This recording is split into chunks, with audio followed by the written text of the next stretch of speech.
The late headlines now from Central News.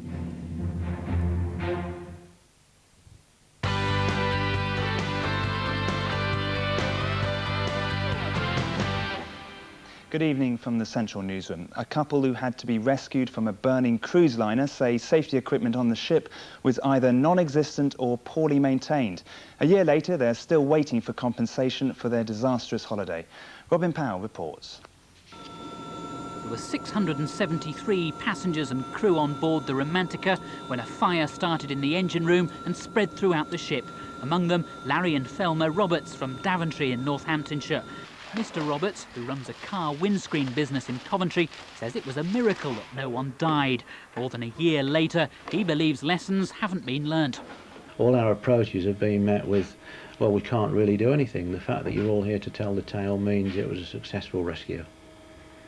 And that's not good enough, because next week someone could go on a similar cruise and lose their lives because safety standards are less than they should be. The accident happened at the end of a 3-day excursion from Cyprus to the Holy Land. They've yet to receive compensation. Mr. Roberts claims that safety equipment on the Romantica either didn't exist or was poorly maintained, that crew members hadn't been properly trained, and that even when the ship was on fire, senior staff showed a lack of urgency. A spokesman for the operator, New Paradise Cruise Lines, which is based in Cyprus, told us it was happy with the state of the ship, which had a bona fide certificate from Lloyd's, the insurers, confirming that safety standards were up to scratch. But Mr. and Mrs. Roberts want tighter regulations. Leukemia sufferer John Gravel is to have a bone marrow transplant operation. Mr. Gravel from Carlton in Leicestershire made a nationwide appeal to trace his long-lost brother after being told he had months to live. His marrow proved incompatible, but a suitable donor has now been found. It's hoped the operation will take place later this month. A man from London has been charged with attempting to pervert the course of justice in the case of Tracy Andrews, who murdered her boyfriend.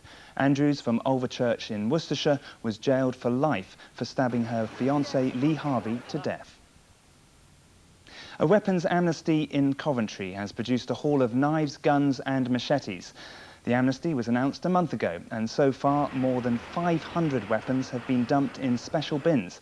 They're now to be destroyed in a local incinerator. A girl who called for help and gave her diabetic mother sugar after she fell out of bed has been given an award by the ambulance service. Paramedics said they were amazed by her actions because she was only 4 years old. Lauren's bravery sounds very simple when she explains it. I told her Mummy's on the floor. She said, don't give her anything. Mummy's upstairs. Then the ambulance man rang the bell and I opened the door, let them in. I came upstairs and then they took Mummy to the hospital. I think it's a lot of responsibility for a child to take on at the end of the day, if it's an adult looking after a child, but for a child really to be looking after an adult. And I think the fact that she's been recognised for that, I think it's fantastic. It's hard to believe Lauren is only 4.5. The ambulance crew was so impressed with her that they really wanted to make a bit of a fuss. And that's what they did today at Bourneville Ambulance Station in Birmingham. She never panics, because, I mean, we get adults all panic.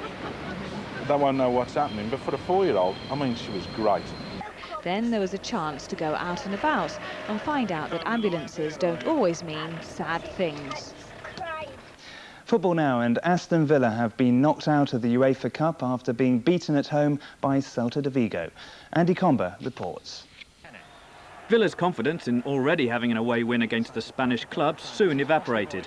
Celta de Vigo's Juan Sanchez, played onside by Ekiog, scored the first goal. Villa got back on level terms after a handball led to a penalty, and Collymore scored the goal. But their relief was short-lived. Mostovoy curled a free kick over a wall of defenders and into the net. In the second half, Vigo quickly scored a third goal. Another Mostovoy free kick, this time converted by Penef. It was all too late for Villa, who lost 3-2 on aggregate. Finally, 2 games in the Nationwide League tonight. Wolves have lost to Ipswich at Portman Road, and West Brom have won at home to Crystal Palace with a hat-trick from Lee Hughes. Well, that's all for now. We'll be back bright and early tomorrow morning. Until then, have a very good evening.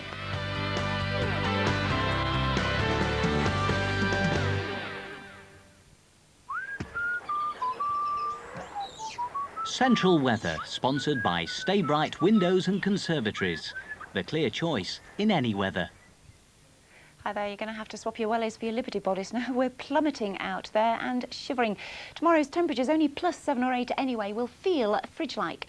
The wind chill of the north-northwesterly we'll have means that it'll feel more like -5 for our region. Bit of a taster of that tonight. In fact, we're down to 0 in some parts, so there will be a widespread frost. Cold tomorrow morning then, but sunny. However, we don't escape the showers completely. Scattered in the morning and cold enough for those to turn increasingly wintry. We could be seeing snow up on Bandar Hill and maybe even some sleet at lower levels. More frequent showers in the afternoon. We're not expecting enough to give a snowy Christmas card look, but a definite wintry feel tomorrow, especially with the wind chill on those temperatures. You wrap up. That's all. Good night.